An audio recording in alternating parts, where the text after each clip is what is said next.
Yo everybody, welcome back to another episode of Let's Play Steins. Last left off, we just bumped into someone who, not that long ago, we just seen stabbed. It's a girl, and I recognize her. You? Impossible. Chills run down my spine. I stared at her face in disbelief. I saw this girl just 3 hours ago.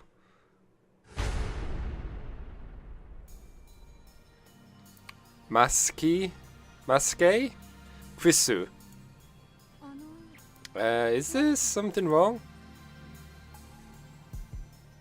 Krisu frowns and tries to back away, but I don't let go of her shoulder. My grip tightens. Ow? You should be dead. Why are you here? And you're even... There's a single blood stain on her clothes, and they're the same ones she was wearing when I found her. Only a serious wound could have produced that much blood. Yeah, as far as I could tell, she's completely uninjured. Not a scratch. Hey, that hurts. Let me go. Ooh. Krisu pushes me away, and then shoots me a weary glare. I realize that I'm gasping in disbelief. What's wrong with you? You're okay, but that's impossible. Someone stabbed you. I saw you lying in a pool of blood. It's a very weird thing to say. That again. Dao interrupts. Wait, there's something strange about what he just said. What do you mean, again? I mean, you sent me that email like a week ago, right? I sent you an email? Don't be ridiculous, I saw her dead just 3 hours ago. Hey, could you not talk about me like that? I'm perfectly fine. You know, that message was kind of weird. It was dated a week after I got it, which means it came from the future. It came from the future? That sounds like something you would read on the internet, Dao. It's rare for you to talk about ridiculous theories. No, the date was definitely a week later. It came from, the 28th. Wait, that's today. Dao pulls his phone out and shows it to me. He's right. The email was sent from my phone. Ocarine. Subject trouble. Yeah, that's definitely... Wait, sent? Received. Huh. Someone stabbed. Received on July 21st at 12:56. Then it was sent on 28th, 12:54. It was split into 3 mails. Someone stabbed. Oh yes. Someone stabbed. But Maske Krisu. Don't. Why did I send such a short message in 3 parts? It looks like the third email got cut off. I do recognize the content, though. This is the email I sent you 3 hours ago. But I sent 1 mail, not 3, and there should be more text. Did I really get this a week ago? Interesting. Suddenly Chris is standing next to me, peering instantly at the screen of Dao's phone. Oh right. The email's not important. Not important? Well, maybe it is, but not right now. The real question is, why is she still alive? Is she an illusion? No. An evil spirit? Am I haunted? I don't believe in such unconventional drivel. I'm a mad scientist. I timidly reach out to Krisu's face. My fingers strokes her hair. My fingertips feel silky. Quite... I'm not sure of that word. Substance. She has substance. Of course she's not a ghost. How silly of you. You grabbed onto her not long ago. My word, man, you really are an idiot.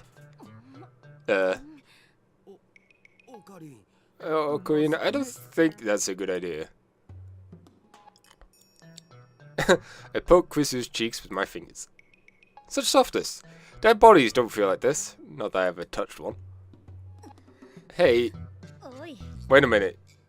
I already touched when I bumped into her coming out the elevator. I even grabbed her shoulders before being pushed away. I still doubted that she had substance. That's just proof of how confused I am.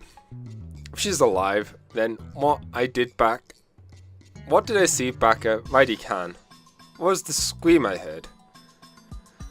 Were they hallucinations? Just like that mass disappearance? That's right, she was stabbed. Maybe she was just hiding her wounds. This requires further investigation. No, it doesn't. I grab the hem of her blouse and slowly lift it. Are you trying to get yourself arrested? I just want to know the truth. I stare straight back at Krisu's. As she trembles with anger, I lift her blouse a little higher. What truth do you fear, if you stupid? Want to die? She pushes my hand away. Wait, what? Luis-chan's famous line for the win. The main heroine of an anime, the familiar 10 of 10, is Tsundere. Her voice actress is the queen of tsunderes.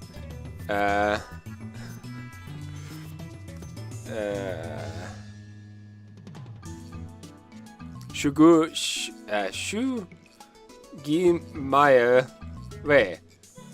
Nickname Suguyu. Okay. Okay, that makes sense. Dao shouts something silly, but I ignore him and press Krisu. I know what I saw! No way, do you see my underwear? Oh, no, did see that! Krisu's face turns bright red. She firmly pulls her blouse down. No, you fool, not that! Earlier this afternoon, after Dr. Nakabachi's presentation, someone killed Masuki Krisu and left her in a pool of blood. I carefully explain everything I saw. Wait. Nakabachi. See, I was getting that one right. What are you talking about, Ocarina? Dr. Nakabachi's presentation was cancelled. Wait, cancelled? Yeah, because of the satellite crash. Something's wrong. The stories aren't matching.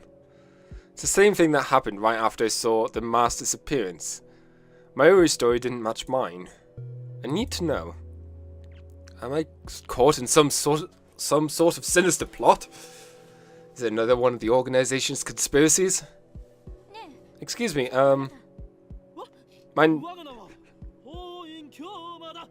my name is Hoin Kyoma. Really, man, you're hopeless. Okay, Hoin-san. I'd like to hear your story in more detail. Looks like she finally understands I'm not lying. But I still don't understand why my memories don't match everyone else's. I doubt that I can give her a good explanation. Just then, an older man steps out of the assembly hall.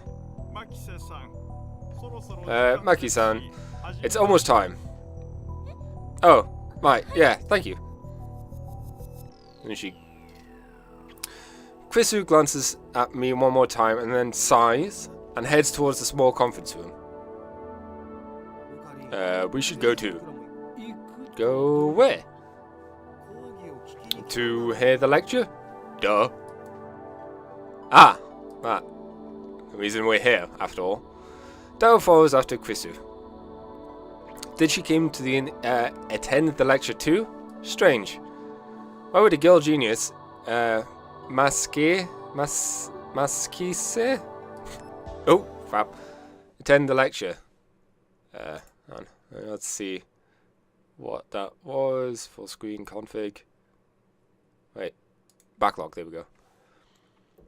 Need to attend a lecture like this. Okay. Okay.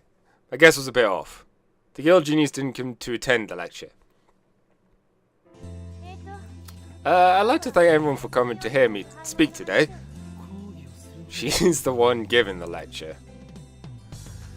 Japan's famous girl genius, Makise Krisu, who had her thesis published at the tender age of 17. According to Dao, she turned 18 a few days ago. I first heard about her when Dao pointed her out in a gossip magazine article. That's when he told me that she was going to be a guest at ATF. I'd forgotten all about it. It's my first time giving lectures like this, so please forgive me if I'm a little nervous. The audience is pretty mixed. That seems like very loud applause. I suppose the students like, oh, right, okay. As in, who's in it. The audience has very loud clapping. It's mostly students like us, but there's also a couple of professors, and Chris just gave me a sharp look. What did I do? When I return her stare, she quickly averts her eyes. I don't care if she's a genius or whatever. I still don't like her. She may have these people fooled with her timid girl act, but I learned at Raidi-chan how cunning and aggressive she really is. Even if her murder was some kind of hallucination, my judgment of a character is still correct. For today's, finally the clapping stopped. Man, that was loud. For today's lecture, I've been asked to speak on the subject of time travel. It's not really my area of expertise, but I'll try my best. Time travel? Ho ho! Let me start by saying that time travel is an absurd concept. Objection!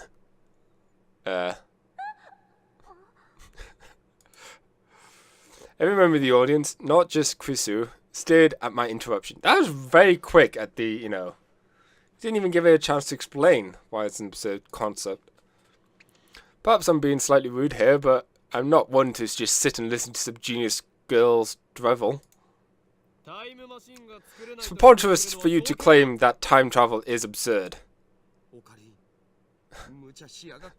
Ocarine, you magnificent fool. Standing by my side, Dao throws me a small salute. ATF staffs are approaching, probably to kick me out. Perhaps I got too carried away. Okay, it's fine I guess. It'd be easy to talk in a discussion format. Thanks to her proposal, the event staff refrained from escorting me out. She sounds a little pissed, but let's not mind that. But before that, please listen to my thoughts on the subject. Whoa. Scientists have proposed many theories, theoretical models of time travel, but there are 11 in particular that bear mentioning. What are the major theories of time travel? I heard about the cosmic string theory at least. Oh man. The 11 theories. Oh wow. Neutron star theory, black hole theory, light speed theory, tachyon theory, wormhole theory, exotic matter theory, cosmic string theory, quantum gravity theory, calcium laser theory, calcium laser. Huh. I don't know of like all these. Elemental particle ring and laser theory. Dratic antiparticle theory. Okay.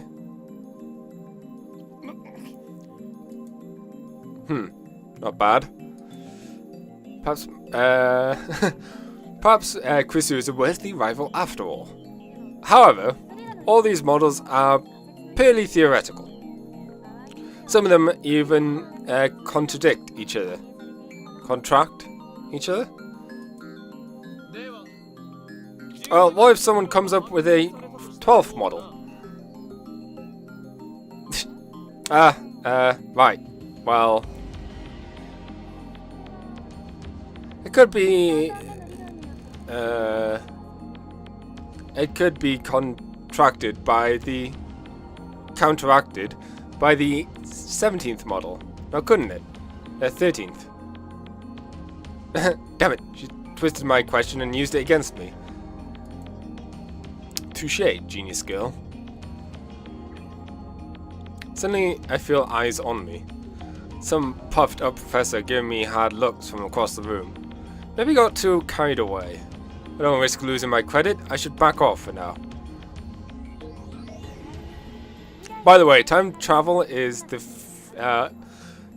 the future is available for us right now, according to Einstein's special theory of relativity. The closer we get to the speed of light, the slower time is. So, therefore, you do go into the future a bit quicker. If my understanding of that is correct. As Boyle's special theory of relativity published in 1905 and his general theory of relativity published in 1916. About the famous equation E equals mc squared. The special theory of relativity is defined by the following: as objects cannot travel faster than the speed of light. As velocity approaches the speed of light, the passage of time approaches zero. As velocity approaches the speed of light, length approaches zero. As velocity approaches the speed of light, mass approaches infinity. The general theory of relativity has the following anoxes. In the presence of the large gravitational field, the passage of time slows down. The passage of a large gravitational field, space curves. In the passage of large gravitational fields, mass increases. Interesting. Not understanding it fully, but yeah. Basically, the closer you get to the speed of light, the time for the universe not to break, because you're not meant to break the speed of light, for it to not to break, whatever is going faster than light, time slows down for them, so they won't reach the speed of light, but around them speeds up, essentially, so you could move fast forward in time, but not backwards.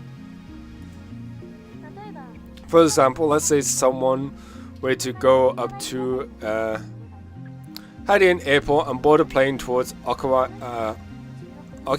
Upon arrival, the person would be about 100 millionth of a second further into the future than I am, because you're going with the rotation of the Earth and blah blah blah. What does that mean? According to the special theory of relativity, time moves slow for objects that approach the speed of light. For example, if you could run at near speed of light, you could reach a point where time only moves half as fast for you.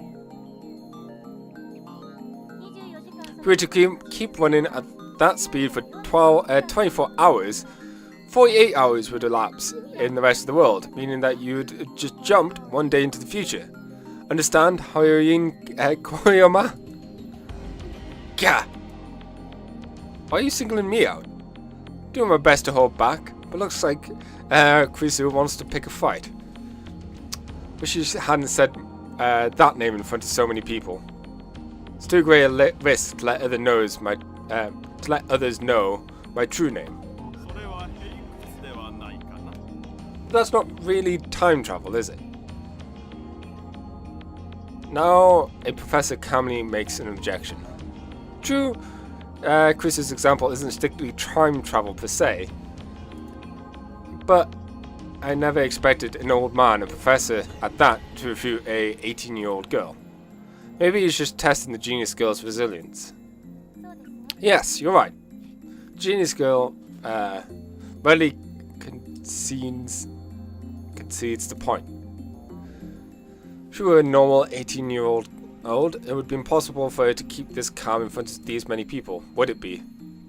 A normal 18-year-old would panic when refuted by such a distinguished-looking professor, and yet Krisu gives off an aura of gutsiness that says, I could take this guy on. I don't know why him saying I could take this guy on just immediately makes me think of Kusu just jumping off the podium and punches the professor in the face. Then what about going to the past? Going to the past is possible right now. Going to the past is possible right now.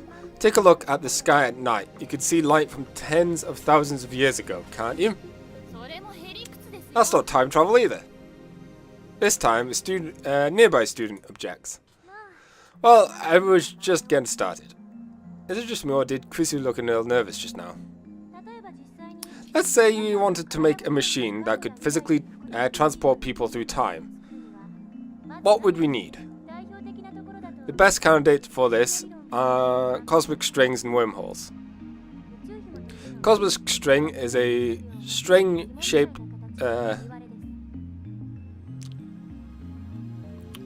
crevice with extreme mass.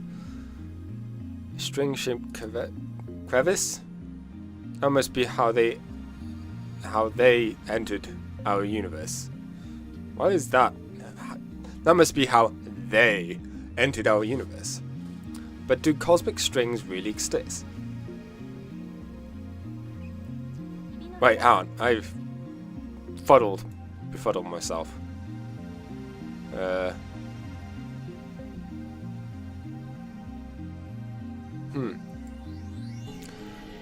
Okay. The creative crevice is about as wide as an elementary particle and at least as long as the diameter of a galaxy. Okay. It has immense mass, so it distorts space-time. If you were to travel through the distortion, you could make a full circle around the string in less than 360 degrees. In short, you could do something resembling a warp. This is called space-time angular defect. When you pass through an area of angular defect, transit time becomes 0. Now we apply this cosmic string moving at near light speed. According to the special theory of relativity, time will flow slower for the cosmic string in relation to its surrounding. Therefore, passing through an area of angular defect would cause transit time to become negative instead of 0. In other words, you arrive in the past after transit. If you use 2 cosmic strings, you could do a space deflect jump. If you look back on your original location, you can return to the same time you started revolving. And that, roughly speaking, is time travel by means of cosmic string. Wow, that went straight over my head. By the way, just so no one misunderstands, cosmic strings are not the same as superstrings. No idea what they are. Now then, you need 3 things in order to travel to the past with cosmic strings. First, the cosmic string themselves. 2 strings, to be exact. By the way, these are hypothesized. They are hypothesized to exist only when the universe was first formed, so they might be a little hard to find. Second, you need the energy required to make them move at near light speed.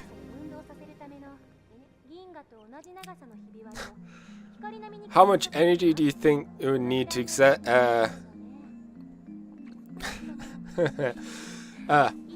how much energy do you think you would need to accelerate something as long as the Milky Way to near speed of light? I'm pretty sure it's a little more than 1.21 gigawatts.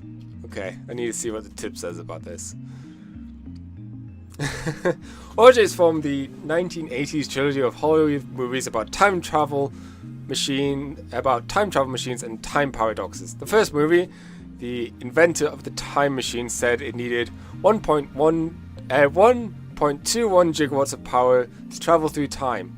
In reality, the unit gigawatt does not exist. The script writer made a spell mistake. The correct unit is gigawatt. Gigawatt. Oh, that's funny. Okay. This ends a quick chuckle from the audience. I chuckled too. Third, you need a spaceship capable of reaching these cosmic strings and returning. With the time traveler alive, of course. What do you think, Hoyun-san? Care to take the challenge of cosmic string time travel? Like that's even possible. Why the hell is she addressing me? I wasn't even the one who jeered this time. Looks like Hoyun-san doesn't want to take the challenge. In that case, let's consider wormholes. They may be a little more realistic than cosmic strings. By the way, Hoyun-san, do you know what wormholes are? No, don't ask me, I'm trying to hold back here. Since I've been challenged though, I can't leave the question unanswered. It's like a shortcut through space, right? No? Question mark?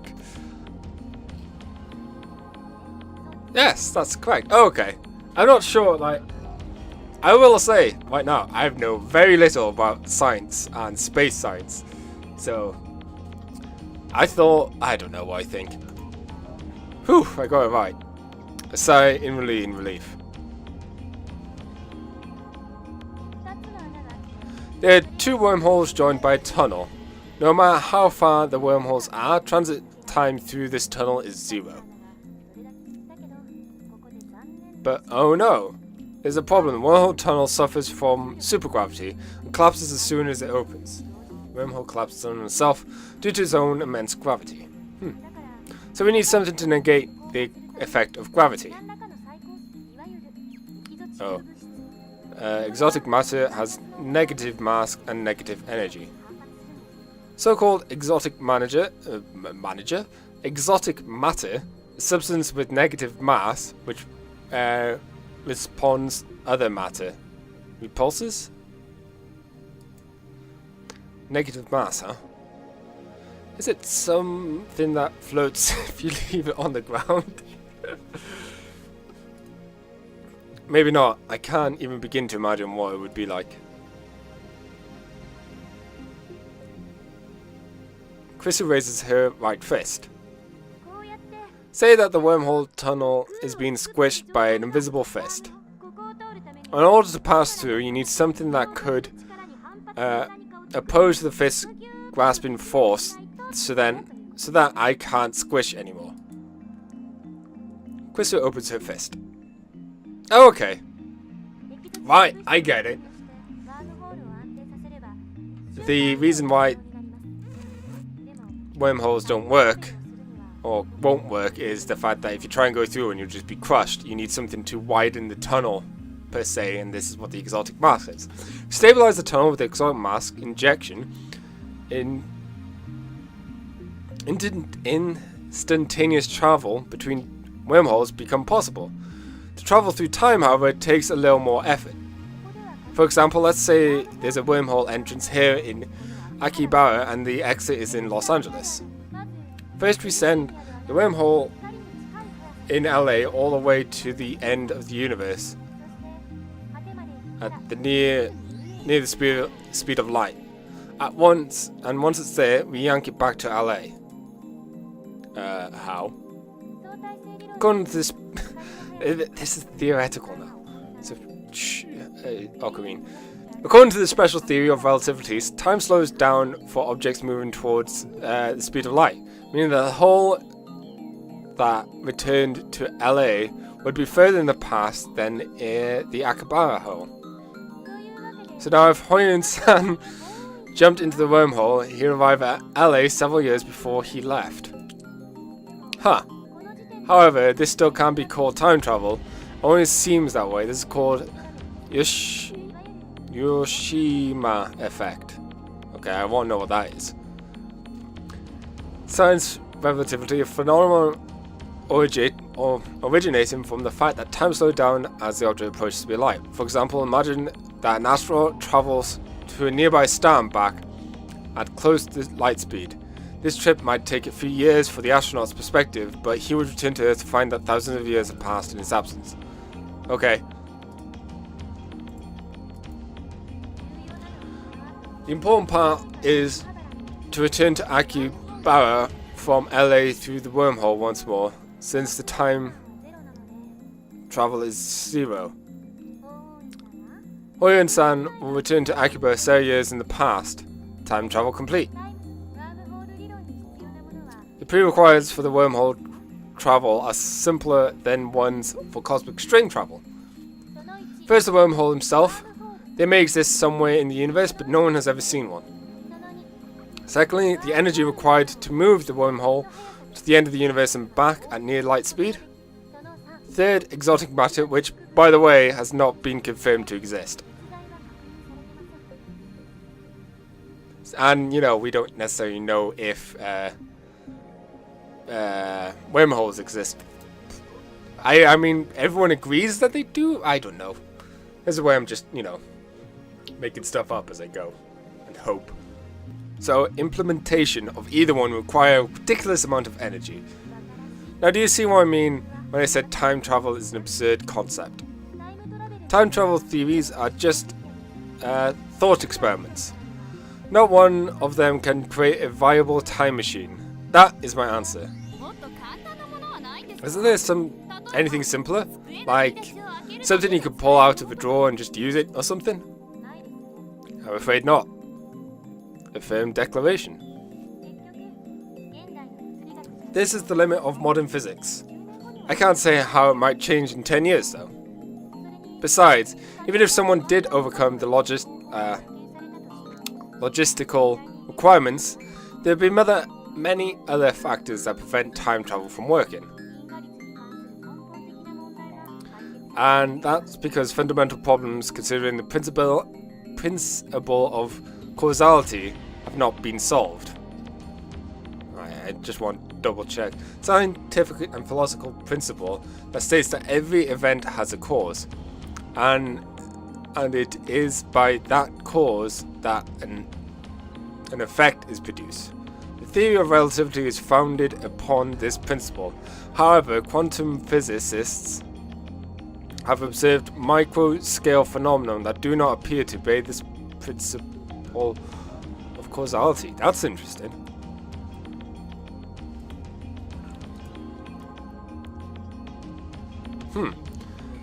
You mean time paradoxes and other conventional conversion of mass? The mass of the entire universe is constant. If a time machine traveled from the future to the past, there would suddenly be the extra mass of the time machine and the pilot in the past. That is an interesting thought. I remember reading in a book, not a totally repetitive book, but still, of such a violation of mass conversion would put the universe in danger. It didn't say what kind of danger though. If you think that the conversion of mass applies to the microsystem like the universe, the macrosystem like the universe, or the microsystems like atoms or elementary particles, you're mistaken. What? Is it true? Heh. She laughed at my action. That little. Gah, how mortifying. Conversion of mass only applies to chemical reactions. It doesn't hold in modern physics at all. Okay. Something can come from nothing. Interesting. Wow. It's pretty amazing. Then what's the problem? Also, the time paradox of time paradoxes. In other words, the grandfather paradox. Oh, that thing where you kill your own ancestor before you were born. As long as the paradox goes unsolved, time travel can never be realized. Never. As long as this paradox goes unsolved. Well, if you just don't kill them. You can't think like that. You can't think of it like a sci-fi movie. It's not just about your family tree. There are far greater dangers than that. Really? It doesn't seem that dangerous. Any paradox, no matter how small, could cause the total collapse of causality, relativity, and every other physical law in existence. Or it could not. I don't know. I mean, I'm glad we're being careful about it, but, you know, just saying. Paradoxes are nothing more than thought experiments. They cannot occur in reality, and they should not. Nothing that has even a 0.00001% chance of causing a paradox can happen. The universe won't allow it. When you say this is the logical conclusion, there are many loopholes like parallel worlds or the self.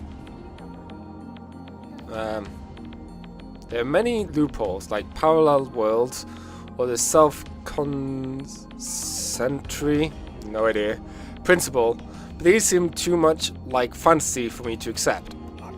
Gah. I grind my teeth.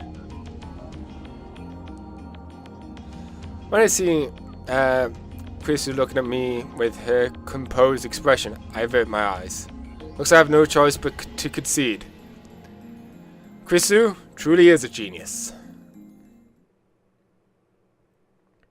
I ended up listening to all of Krisu's lecture at the ATF. After the two time travel theories she introduced and at the beginning, she explained the rest with equal eloquence. She seemed a little nervous at first, but then quickly changed as she spoke. By the end, it was an impressive lecture. So impressive that you wouldn't think she was an 18-year-old first time. It was an 18-year-old's first time. She did well to respond to my miraculous questions with sarcasm. She's got guts. Wait, am I praising her? Yeah, sounds like it. Leaving that aside, I saw her dead. I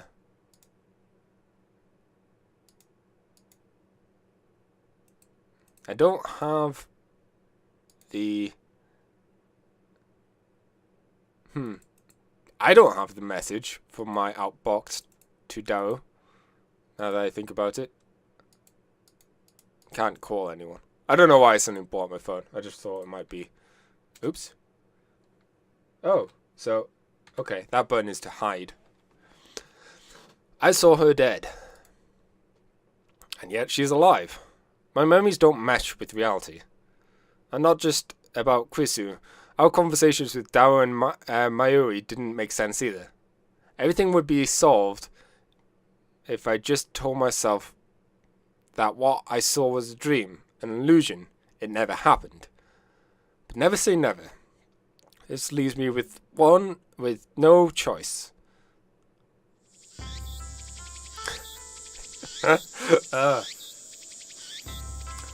After parting ways with Darrow at ATF, I headed to Yan Abayashi Shrine. I need to get exercised. I seriously doubt that Krisu at ATF was a ghost. Regardless, it's natural to seek an exorcism after such an experience. I'm Japanese. It's in our blood. Yanabashi Yashi Shrine is located on the other side of the Kanda River. To find it, enter the first side road after crossing Mansaibashi Bridge.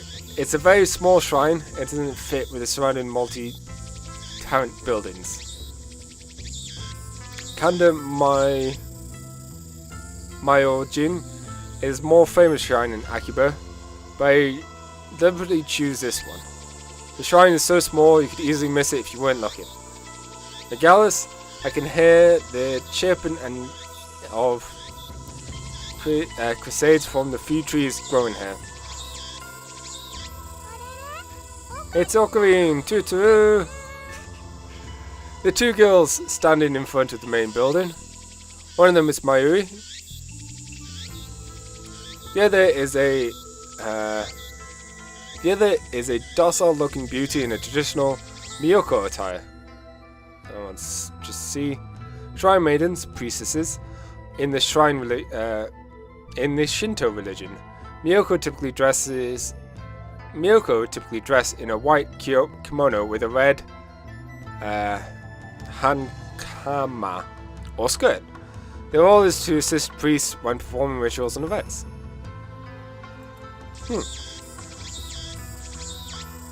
Ushibara Luka. Stunning example of feminine charm and grace. Lips delicate like cherry blossoms in bloom. The essence of Japanese beauty. The chief priest's son. That's right, son. Lovely in every way, but he's a guy. Good afternoon. Alaikum. I really like his hair clip. He bows his head. The voice of a girl. The mannerisms of a girl. More feminine than any girl I know. But he's a guy. Taller than Mayuri. Yet oh so slender. But he's a guy.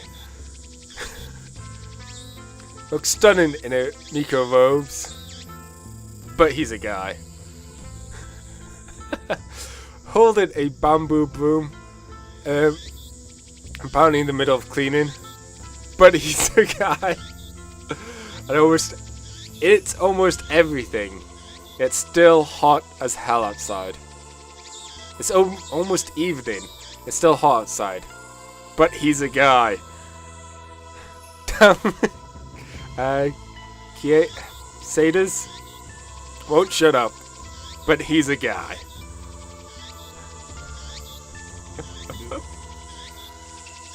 Lukaku.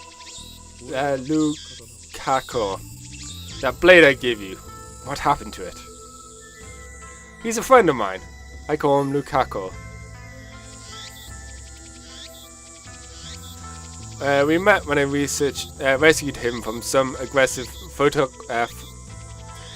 photographers in Akiba's Pedestrian Heaven. Let's see what that's it. Some neighbors of Tokyo, such as Akiba, close major streets on busy shopping days. This effectively turns the street into one big pedestrian heaven. There we go. See, with a little bit of context, I can get the big words. This effectively turns the street into one big sidewalk, facilitating pedestrian access. That's interesting. And also, it also happens that Lukaku and Mayuri are classmates. I learned that fact after I'd gotten to know him. Lukaku is taken aback by my sharp question.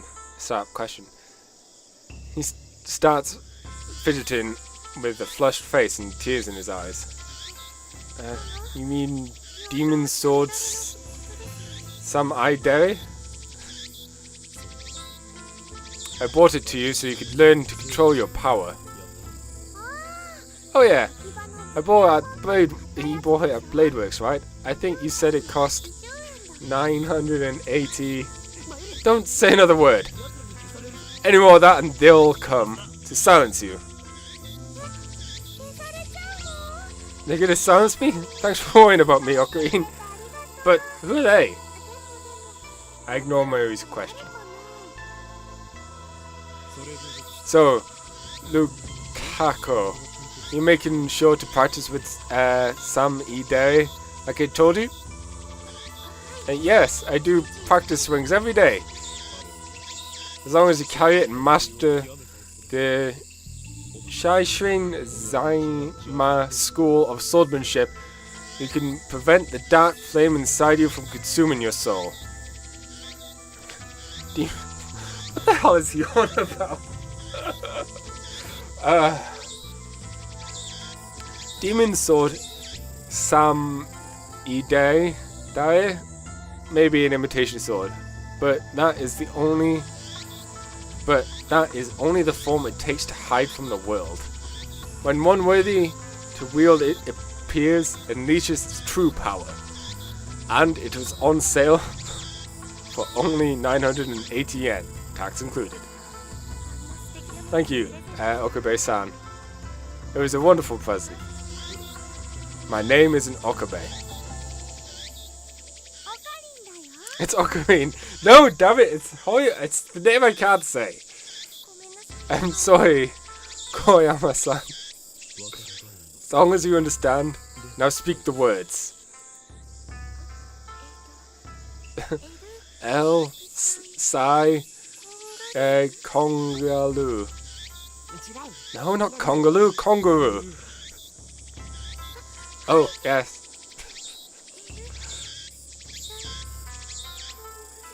Oh, this game. Did I get it right? I'm going to smile as happily as I nod. Thank you. Such a lovely smile. But he's a guy.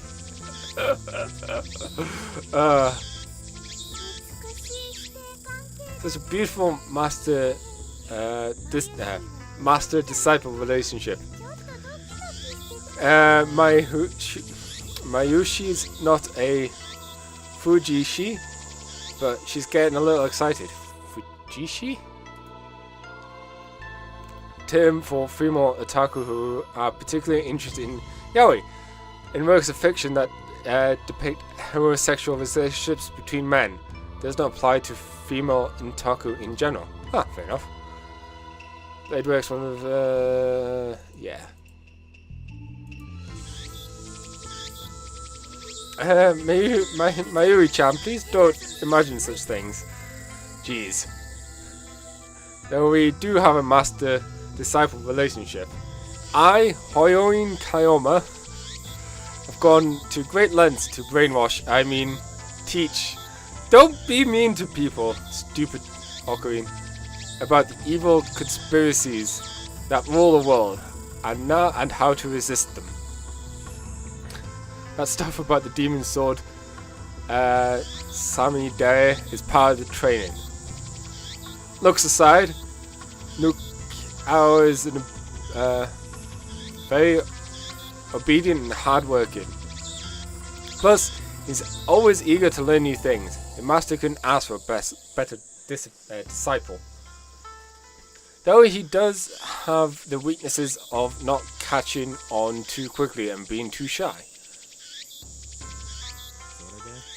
What are you doing here, Mayuri? I came to see to Luka-kun. Komima is coming up next month, and I want him to cosplay as Kari-chan from Minet, but he wouldn't say yes. I'm guessing Kai-chan, the heroine of Minet Kao. Full name is that. She's a smart and athletic girl in 5th grade. She is also cute and great personality. Basically the perfect girl. Passionate about fashion, hates mushrooms. And I'm guessing this is like Comic-Con. Massive otaku event held twice a year at Tokyo's big site. Let's go sell creations over there. August 15th. Okay. But cosplaying is just so embarrassing for me. But you look great at it. The phrase "someone this cute can't be a girl" is really popular, you know. Come on, make your cosplay dispute. Someone this cute can't. Wait, what does that even mean? It's an unwritten rule that It's an unwritten rule to use this phrase whenever you see someone who looks like a cute girl, but it's either of unspecified gender or actually a boy. This expression is also used sarcastically with boyish-looking girls. Okay. Mayuri's hobby of making costumes. She makes it at least 30, so she's made at least 30 so far. But it's rare for her to wear one herself. Instead, she seems to get her kicks from seeing other people wear them. It looks like she's chosen Nuko as the next target. Naturally, the costume Mayuri is currently raving about is for a female character. Normally, I would understand why a man wouldn't want to dress up like a girl, but come on. Lukako is no problem wearing Miko robes. Why should cosplay be any different? But whatever, I have business to take care of. Save the trivial stuff for later. It's really important to Mayoshi. And it's trivial to me. Anyway, look, alright, there's a good reason for my being here today. I need you to perform an exorcism. An exorcism? Then I'll get my dad. Please wait. No, it's nothing serious, I just need some peace of mind. That's why I came here instead of Kanda's shrine. So, with that said, bring out the usual. The usual? You mean Dare? No, who the hell uses a demon sword for an exorcism? The usual for an exorcism, it should be obvious. Oh, I don't know what it's called, but the stick with the zigzaggy paper thingies that the priest does the shaky thing with. That sounds really dumb, Queen. Quite a shock to hear that from Mayuri. The Onsa. But I don't know if my father will lend it to me. I'll go ask him. Luke makes a quick bow and then runs towards his house, which is on the shrine grounds. Meanwhile, Mary takes her pocket watch out of the bag and checks the time. It's a very old watch, not the sort you expect a high school girl to carry. Its name is Pockety.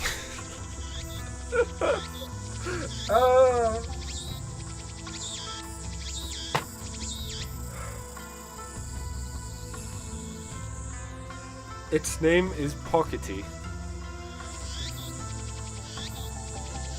I think I'm going to end with that. I'm going to end with Pockety. So, thank you all for watching. This has been quite the science heavy episode, and then he's a guy episode. But fun nonetheless. I'll catch you in the next episode where we hopefully find out more about Pockety.